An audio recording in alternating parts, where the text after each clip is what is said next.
अस्सलामुअलैकुम, आप देख रहे हैं सेठी से सवाल। मैं हूं सैयदा आयशा नाज, मेरे साथ मौजूद हैं नजम सेठी साहब। अस्सलाम वालेकुम। सिर साहब, आज के शो में हम दुनिया की चौथी आलमी ताकत की बात करेंगे, जो शायद ताकत के जोर में कुछ सिग्नल्स पिक नहीं कर पा रही। हालांकि अंदरूनी तौर पर भी और बैरूनी तौर पर भी भारत को जितनी नाकामियां सफारती सतह पर हुई हैं वो काबिल ज़िक्र हैं। मिशन आइसोलेट पाकिस्तान, उसकी नाकामी की एक लंबी लिस्ट है, लेकिन उसमें जैसे ही ये पहलगाम इंसिडेंट हुआ तो जो फायर भारत ने किए थे पाकिस्तान की तरफ वो उल्टे पड़ गए। ऑपरेशन सिंदूर की हमने देखा, उसके जवाब में जो हमने ऑपरेशन किया उसके बाद भारत में जो खामोशी हुई और उन्हें जंग रोकना पड़ी, और बात के वो कह रहे हैं अब भी वो कंटिन्यू है ऑपरेशन सिंदूर। फिर फैटफ में ग्रे लिस्ट में डलवाने की कोशिश की गई, उसके लिए लॉबिंग की गई, उसके लिए भी कोशिशें भारत की नाकाम हुई। फिर आईएमएफ से जो किस्त का इजरा था उसके रास्ते में रुकावटें डालने की कोशिश की गई। आपने कहा था कि वो भी मुमकिन नहीं हो पाएगा और वैसा ही हुआ। वर्ल्ड बैंक के मामले में भी कुछ ऐसा ही हुआ। उनके प्रेसिडेंट से मुलाकात करके उनको भी बाकायदा ब्रीफ किया गया, लेकिन उन्होंने भी बाय नहीं किया इंडिया का मौक़िफ़। और अब जो आलमी खबरों का हिस्सा बन रहा है वो मामला है SCO का और इंडस वाटर ट्रीटी के मामले पर आलमी सालिसी अदालत का पाकिस्तान के हक में फैसला, जिसको इंडिया ने बाय करने से इनकार कर दिया। वो अदालत के वजूद से ही इनकारी है, उस पर आपका तबसरा लूँगी। लेकिन SCO एक बड़ा प्लेटफॉर्म जिसमें जितने रुकन ममालिक थे उन्होंने इंडिया का मौक़िफ़ बाय करने से इनकार किया, और राजनाथ सिंह ने वहाँ जितनी कोशिश की स्पीच में पाकिस्तान को रगेदने की, उतना ही अवॉइड किया मेंबर ममालिक ने उनके मौक़िफ़ को उसकी जॉइंट स्टेटमेंट का हिस्सा बनाने से। लेकिन सोने पे सुहागा ये हुआ कि बलूचिस्तान में जो टेररिज्म है पाकिस्तान में, खुसूसन बलूचिस्तान में, उसमें जो इंडियन हाथ है वो ड्राफ्ट का हिस्सा, स्टेटमेंट का हिस्सा था, तो मुसवदे पर उन्होंने साइन करने से इनकार करते हुए वॉकआउट कर दिया। अब यहाँ सवाल ये बनता है कि वो जो सिफारती मिशन इंडिया की तरफ से शशि थरूर साहब के साथ रवाना किए गए, उन्होंने क्या एफर्ट्स की? वो तो रशिया तक गए और रशिया यहाँ भी मेंबर है, चाइना भी यहाँ मेंबर है। डिप्लोमेटिक ब्लंडर्स की समझ इंडिया को क्यों नहीं आ रही और वो एक के बाद एक गलती क्यों कर रहे हैं कोर्स करेक्शन के बजाय कि वो पाकिस्तान के साथ ताल्लुकात बहाली की तरफ चले जाए? आयशा, ऐसे है कि वो गलतियां टैक्टिकल नहीं कर रहे, उनसे एक बहुत बड़ी स्ट्रेटेजिक गलती हो चुकी है। उन्हें नजर नहीं आ रहा नरेंद्र मोदी को और उनके साथियों को कि दुनिया आगे कैसे फर्क होने जा रही है, कैसे बढ़ने जा रही है। इस वक्त अमेरिका डिक्लाइन में है, वेस्टर्न अलायंसेस टूट रहे हैं आपस के दरमियान, नेटो कमजोर हो चुका है, नेटो की यूनिटी खत्म हो रही है आहिस्ता आहिस्ता। यूरोपियन यूनियन जो है, यूके उसमें से छोड़ के निकल गया। तो ये जो सारा पोस्ट सेकेंड वर्ल्ड वॉर जो एक नया निजाम बनाया था लेड बाय अमेरिका, वो आहिस्ता आहिस्ता टूट रहा है, इरोड हो रहा है। अब इंडिया जो है, दिलचस्प बात यह है कि जब ये अरूज पे था ये निजाम, तो उस वक्त इंडिया का जो मौकफ था स्ट्रेटेजिक, वो था नॉन अलाइनमेंट के east block and western block. ये उसके दरमियान में इन्होंने एक नॉन अलाइन ब्लॉक बनाया था, जिसमें सिर्फ इंडिया नहीं था, उसमें और भी बहुत से इंपॉर्टेंट मुल्क थे। उसके अंदर यूगोस्लाविया था टीटो का, उसके अंदर इंडोनेशिया था सुकार्नो का, एंड सो ऑन। अच्छा, इंटरेस्टिंग बात यह है, और नासर का इजिप्ट था। तो this were the non aligned nations. ये सर्वाइव कर सकते थे in a non aligned environment between east and waste.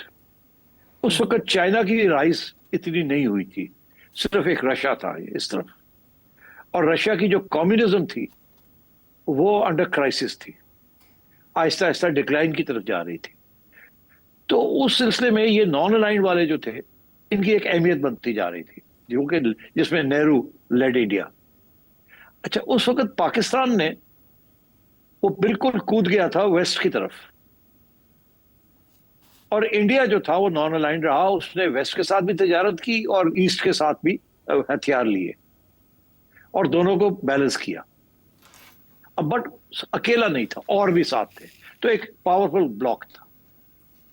अब जो नया दौर आया है, इसमें तब्दीलियां आ रही हैं बहुत, और इंडिया वाले जो हैं उनको अभी तक समझ नहीं आ रही कि उन्होंने कहाँ जाके किनारा करना है, कहाँ बैठना है जाके, क्योंकि यूगोस्लाविया भी फारग हो चुका, इजिप्ट भी फारग हो चुका, इंडोनेशिया भी फारग हो चुका, सो अब नॉन अलाइन्ड ब्लॉक रहा नहीं। Now you have to be part of one block और द अदर ब्लॉक। मगर इंडिया की जो सियासत है उसकी रूलिंग क्लास की, वो अभी भी समझती है कि हम नॉन अलाइंड में हैं। हम रूस के साथ भी फुटसी खेल रहे हैं, प्यार मोहब्बत की बातें करते हैं, और उधर अमेरिका के साथ भी अब हम करना चाहते हैं। अच्छा, मगर उनको समझ नहीं आ रही कि अब ये नहीं चलेगा ऐसे। You have to be part of one block और part of the other block.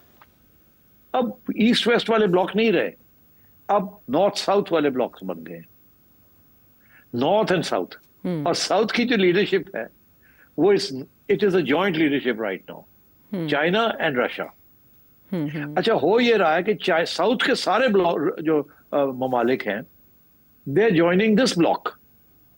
Turkey इधर आ गया है जी। Don't forget, Turkey was a big American base. Turkey के अंदर अमेरिका के बेसिस थे against pointing towards missiles pointing towards the Soviet Union. जी। टर्की जो है वो हट गया वहां से, वो साउथ का हिस्सा बन गया है। इसी तरीके के साथ ईरान जो है वो पहले अमेरिकन बेस था, वो अब साउथ का हिस्सा बन गया है। चाइना जो है वो अकेला था, अब वो सबको मिलके देर ऑल ज्वाइनिंग हैंड्स टुगेदर। और भी लोग ममालिक जो हैं वो इनको ज्वाइन कर रहे हैं, साउथ के लोग। इंडिया बीच में फंस गया है, उसको समझ नहीं आ रही कि हमने जाना कहाँ है। और जो अपनी रीजन थी साउथ एशिया, उसके अंदर एक जमाने में सार्क बनाया था जिसकी लीडरशिप इंडिया के पास थी। इंडिया ने वो भी गवा दिए, क्योंकि इंडिया के जो सार्क के नेशंस हैं वो सारे साउथ का हिस्सा बनना चाहते हैं। तो इंडिया ग्लोबली भी आइसोलेट हो चुका है, क्योंकि उनको समझ नहीं आ रही जाना कहाँ है। कोई भी उनको ट्रस्ट नहीं करता, ना नॉर्थ वाले ट्रस्ट करते हैं ना साउथ वाले, क्योंकि अभी वो ईस्ट वेस्ट वाले सोच में है इंडिया। और इस तरफ रीजन के अंदर भी उसकी जो हेजेमोनिक एम्बिशंस थी वो अब नहीं चल रही। सो अब China has become the regional leader, और चाइना की हेजेमोनिक पॉलिसीज नहीं है, इंडिया की हेजेमोनिक पॉलिसीज थी। इंडिया मिलिटरिज्म और अपना फिजिकल पावर और इकोनॉमिक पावर के जरिए डोमिनेट करना चाह रहा था सबको, वेरएस चाइना जो है वो अपना मिलिट्री पावर के जरिए नहीं डोमिनेट करना चाह रहा, वो तजारत के जरिए। और साउथ का जो सारा एजेंडा है वो है डेवलपमेंट, लोगों की बेहतरी। और जो नॉर्थ का एजेंडा है वो मिलिटरिज्म है, इस इंपीरियलिज्म। तो अब India is under Narendra Modi, India doesn't know where to go. और इसलिए इंडिया अपनी रीजन में भी महरूम हो चुका है, lost the support of the region. और साउथ के अंदर उसको कुछ nobody is ready to support it. ये जो एससीओ की आप बात कर रहे हैं, this is the head of the south जी, चाइना के अंदर। चाइना इज लीडिंग दिस, और day by day more and more nations, ये 5 नेशंस के साथ शुरू हुआ था और अब 12 हो गए, और पता नहीं और कितने हो जाएंगे इसमें। इसी तरीके के साथ वो जो एक बना था ब्रिक्स जी, Brazil, India, Republic of South Africa, ठीक है, कनाडा। अच्छा, ब्रिक्स को भी इलाज किया जा रहा है, और ब्रिक्स के अंदर भी साउथ वाले लोग जो है अंदर जा रहे हैं उसके जी। China, Russia, they all want to be part of BRICS, Iran. तो इंडिया जो है वो अब ब्रिक्स के अंदर भी it will only remain one member rather than one of 4 और 5। उस तरफ इंडिया ने अमेरिका के साथ हाथ मिला लिए to put up an anti China front जी। अगर वो एंटी चाइना फ्रंट तो रीजन के अंदर ही कर सकता है ना, मगर रीजन जो है वो इंडिया के साथ नहीं है, तो वो एंटी चाइना फ्रंट कैसे बनाएगा यहाँ? So India is failing on all these areas because India has missed the bus on strategic thinking. Okay. Or Iran, for example, is very, very good. Iran ने already अपने सारे जो alliances and move towards Russia, China and Turkey. ठीक. तो मैं ये समझता हूँ कि Pakistan is also in a difficult situation, by the way. Pakistan भी इस वक्त 2 कश्तियों में बैठा हुआ है, एक तरफ नॉर्थ के साथ तजारत कर रहा है और दूसरी तरफ हथियार और मॉरल सपोर्ट और लेजिटिमेसी का सपोर्ट साउथ से ले रहा है, बिकॉज वेस्ट उसको ट्रस्ट नहीं करती because of its nuclear program. So Pakistan के लिए भी डिफिकल्टीज है, मगर पाकिस्तान ने एटलीस्ट बेहतर तरीके से इसको इन इश्यूज को कन्फ्रंट कर रहे हैं, हैंडल कर रहे हैं। अच्छा, तो अब आपका सवाल का जवाब ये है कि साउथ वाले तो सपोर्ट नहीं करेंगे इंडिया को, बिकॉज दे रियलाइज कि इंडिया तो चला गया उधर और वो चाइना के खिलाफ अमेरिका के साथ मिलकर महाज बनाना चाह रहा है और साउथ को लीड कर रहा है चाइना इस वक्त, not Russia. China is leading the south. तो इसलिए साउथ तो इंडिया को ट्रस्ट नहीं करेगा। और आपने देख ही लिया ये ईरान कॉन्फ्लिक्ट में इंडिया का कैसा रोल रहा है। सो इसलिए ईरान भी अब नाराज है इंडिया के साथ। इंडिया अपनी तरफ से नाराजगी इजहार कर रहा है टर्की के खिलाफ और ईरान के खिलाफ एंड सो ऑन, क्योंकि उन्होंने सपोर्ट नहीं किया ये पहलगाम इशू के ऊपर। मगर इंडिया को समझ नहीं आ रही कि वो अब जाएगा तो जाए और जाए कहाँ। इसलिए उनने सारी जो थी उनके अंडे उन्होंने अमेरिका की डोनाल्ड ट्रंप की बास्केट के अंदर रख दिए थे। मगर डोनाल्ड ट्रंप जो है वो ट्रांजैक्शनल आदमी है, वो स्ट्रेटेजिक नहीं सोचता, वो अपना सोच रहा है, वो ट्रांजैक्शंस की तरफ सोच रहा है। वो सोच रहा है कि वो किस तरीके से अपने ट्रांजैक्शंस करे with Russia, with Iran, with Pakistan. ये वो उसको इस चीज की पड़ी हुई है। वो नॉर्थ साउथ नहीं अभी देख रहा, उसको सिर्फ नॉर्थ साउथ में चाइना नजर आता है, उसको सारा साउथ नजर नहीं आता। और चाइना के साथ भी वो तजारत करना चाहता है, लड़ाई झगड़े नहीं करना चाहता। तो इसलिए I think this is the reason why India is being rebuffed everywhere. And India ने साउथ का हिस्सा नहीं बना और नॉर्थ का हिस्सा बन नहीं सकता, बिकॉज रीजन के अंदर इंडिया को कोई मानने के लिए तैयार नहीं है। तो India has no predominant role to play in this region. यहाँ तो होता ना इस रीजन का हेड होता है इस रीजन का, तो फिर वो लोगों को साथ लेके चलता, तो इसकी अहमियत भी होती है। अब इंडिया ने जिस तरीके से इसकी मिलिट्री ने पाकिस्तान के खिलाफ कार्रवाई की है वो तो फेल हो गए। तो अमेरिका 10 दफा सोचता होगा कि यार ये इंडिया तो नाइदर है नो देयर, हमें क्या फर्क पड़ता है कि इसकी इकोनॉमी फोर्थ लार्जेस्ट इकोनॉमी है, इसके तो कोई दोस्त ही नहीं है, इसके तो हथियार ही नहीं है, इसको तो लड़ना नहीं आता, तो ये चाइना के साथ हमारा क्या साथ देगा, ये तो फिर दगाबाजी कर जाएगा, पलट जाएगा। बैठा तो हुआ कॉर्ड के अंदर, मगर actually we can't trust India कि ये हमारा साथ देगा कि नहीं देगा। सो आई थिंक इस किस्म के इश्यूज चल रहे हैं, एंड इंडिया को आहिस्ता आहिस्ता it will waken up to this fact कि वो जमाने खत्म हो गए हैं, ये अब नहीं खेल सकता पुरानी गेम। एक तरफ अमेरिका के साथ चाइना के खिलाफ एक बहास खोल के बैठा हो, और दूसरी तरफ ये तवक्को करे कि साउथ वाले भी उसको सपोर्ट करेंगे कि नहीं। इसीलिए एससीओ में जो कुछ हुआ है may have come as a shock to India, मगर इनको पहला शॉक तो यही मिला था ना कि पहलगाम के ऊपर किसी ने सपोर्ट नहीं किया। अब ये दूसरा शॉक मिला कि एससीओ में भी इनको किसी ने सपोर्ट नहीं किया। अब तीसरा शॉक भी इनको मिलेगा ब्रिक्स के अंदर। ब्रिक्स के अंदर भी भाग जाएंगे लोग, इनको नहीं सपोर्ट करेंगे। तो मैं ये समझता हूँ कि एक strategic miscalculation Indian ruling class की हो रही है। वो अभी भी समझते हैं कि हम बड़े इंडिपेंडेंट हैं और न्यूट्रल है, हम ग्रेट पावर है। इंडिया ग्रेट पावर नहीं है। ग्रेट पावर अमेरिका है और ग्रेट पावर चाइना है, और एक सेमी ग्रेट पावर जो है वो रशिया है। India is not a great power. वो चौथी उसकी economy, Japan for example, Japan की economy is very strong, Germany की economy is very strong, but they are not great powers. इसी तरीके के साथ India is not a great power. India ने अपने आप को कन्विंस कर लिया कि हम ग्रेट पावर है। वो सारी मिडिल क्लास वहां की यही समझती है कि जी अब जब हम हैं तो क्या हम है। ऐसी बात नहीं है। और ये जो लड़ाई झगड़े हुए हैं इंडिया पाकिस्तान में, इसमें एक्सपोज हो गया, both militarily and also diplomatically. ठीक, so that is what is happening here. ठीक है, सारे फ्रंट्स आपने एक्सप्लेन कर दिए। आपने मिसकैलकुलेशन की जो बात की, मुझे आपसे ये जानना है कि एक अरसे तक ऐसे लगता था कि भारत का झूठ भी सच की तरह कंसिडर किया जाता है, स्पेशली कश्मीर के मामले को लेकर पाकिस्तान जहां जहां गया वहां भारत ने रद्द कर दिया और कहा कि ये तो मामला तय हो ही नहीं सकता, बाहमी तौर पर भी, और इवन के ट्रेड के मामले पर हमेशा उसने पाकिस्तान को पीछे रखा। मिडल ईस्ट के साथ पिंगें बढ़ाई भारत ने, तब भी पाकिस्तान को कहा जाता था कि आप आलमी सतह पर तनहा रह गए हैं और मुस्लिम ममालिक भी भारत के कैंप में जा रहे हैं या उनका साथ दे रहे हैं, स्पेशली ईरान ने जो पाकिस्तान के साथ किया या भारत के साथ जिस तरह से रवाबत बढ़ाए। सेठ साहब, माशी ताकत होने की वजह से हमेशा भारत को पाकिस्तान की निस्बत वैल्यू दी जाती थी, पाकिस्तान तन्हाई का शिकार कहा जाता था भारत में भी। ऐसी कौन सी केमिकल चेंज आई है, कौन सा ऐसा मकाम था जिस पे भारत की पसपाई हुई? क्या ये मई का जो ऑपरेशन किया उन्होंने सिंदूर, उसके बाद से मामला चेंज हुए या बहुत पहले? नहीं, देखिए, मामला तो शुरू हुआ जब इंडिया ने सोचा कि मैं तो ग्रेट पावर हूं, मैं भी वही काम कर सकता हूं जो बाकी ग्रेट पावर्स करते हैं डिप्लोमेसी में।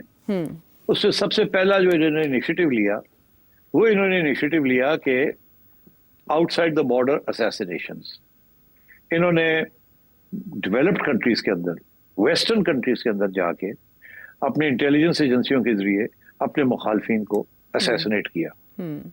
अच्छा, ये तो देखिए, ये हमने सुना था CIA करती है, मोसाद करती है, CIA मोसाद एक ही बात, या KGB करती है। ठीक, इंडिया ने मिस कैलकुलेट किया। इनका ख्याल था कि ये कर सकते हैं, मगर जब कनाडा ने बड़ी सख्त रवैया इख्तियार किया कि आप नहीं कर सकते, इंडिया वाज शॉक्ड कि यार ये क्या बात हुई। उसके बाद अमेरिका ने प्रोटेस्ट किया, उसके बाद UK ने प्रोटेस्ट, फ्रांस ने प्रोटेस्ट किया। भाई ये क्या कर रहे हैं आप, क्या समझते हैं you can do this? No, ये रूल्स आपको नहीं अप्लाई करते। तो फिर जाके इनको पहले इनका ख्याल था मसला ही कोई नहीं है, हम कर लेंगे। इन्होंने पाकिस्तान में किया ना, और they got away with it. इनका ये ख्याल था कि अब वहां भी हम कर सकते हैं, बट नो, दे कांट। ठीक। तो आई थिंक ये पहला तो झटका ये लगा कि यार ये, मगर वो झटका बड़ा खतरनाक है ना, क्योंकि लोगों ने कहा यार ये इंडिया क्या कर रहा है, ये तो वो इंडिया नहीं है जो हम समझते थे कि इंडिया है, डेमोक्रेटिक एंड पीसफुल। ये तो बड़ा एक अग्रेसिव किस्म का नैरो माइंडेड इंडिया है। और फिर ये जो इंडिया का जो सेकुलर स्टांस है, उसको बीजेपी ने जो तबाह किया है, that has been a very major issue in the west. आहिस्ता आहिस्ता उनको इस बात की समझ आई है। वो नरेंद्र मोदी के साथ तो बड़े इम्प्रेस थे कि जी बड़े इकोनॉमिक डेवलपमेंट होगी, ये होगा वो होगा, और इन्वेस्टमेंट हम जाके वहां इंडिया में करेंगे। मगर उसका जो हिंदुत्व का जो सारा एजेंडा है, वेस्ट डजंट लाइक दैट। इसीलिए अब कश्मीर के अंदर भी बातें शुरू हो गई थी वेस्ट के अंदर कि कश्मीर के अंदर ह्यूमन राइट्स का क्या हो रहा है। फिर ये जो माइनॉरिटीज के खिलाफ कानून बनाए हैं उन्होंने, इसके ऊपर भी बड़ी बैकलैश आई है, not just in India but outside India. वो ह्यूमन राइट्स ऑर्गेनाइजेशन जो इंडिया को हमेशा सपोर्ट करती थी, they started talking about these things. तो इंडिया एक डिल्यूजन में कि we are a great power, उस ग्रेट पावर डिल्यूजन में उन्होंने जाके ये हरकतें की है, और उसी डिल्यूजन में इन्होंने हमारे ऊपर अटैक किया है पहलगाम का। वही डिल्यूजन जो कि बैकफायर हो गया है। अब उनको जाके समझ आएगी, मगर क्या do they have the ability to review this whole thing? Narendra Modi is too far gone. वो अब उसको देखे ना, इंडिया के अंदर उसको पूछे कि यार ये अमेरिका ने हमारे साथ क्या किया, तुम तो हमें ले गए हो अमेरिका के कैंप में, तो अमेरिका तो हमें सपोर्ट नहीं कर रहा है, वो तो पाकिस्तान को सपोर्ट कर रहा है, और किसी मुल्क ने इंडिया की हिमायत नहीं की। अगर कोई हिमायत करने वाला था तो अफगानिस्तान था, वो तो उसके गले पड़ जाएगी कि एक country like Afghanistan supporting India. और इसराइल की जो लाइन पिट गई है ऑल ओवर द वर्ल्ड, इसके बहुत सीरियस रिपरकशंस हैं। तो India is still living in an earlier age. Israel के साथ सेट करके रखो, अमेरिका की गोद में बैठ जाओ और काम चल जाएगा। तो मैं समझता हूँ that's not going to happen. तो इसलिए I think we are faced with, India is faced with a serious situation, and I think India needs to review its foreign policy. मगर उनके लिए बड़े मसले हैं, वो तो अमेरिका के साथ बहुत ज्यादा कमिटेड है इस वक्त। तो दैट आंसर्स योर क्वेश्चन।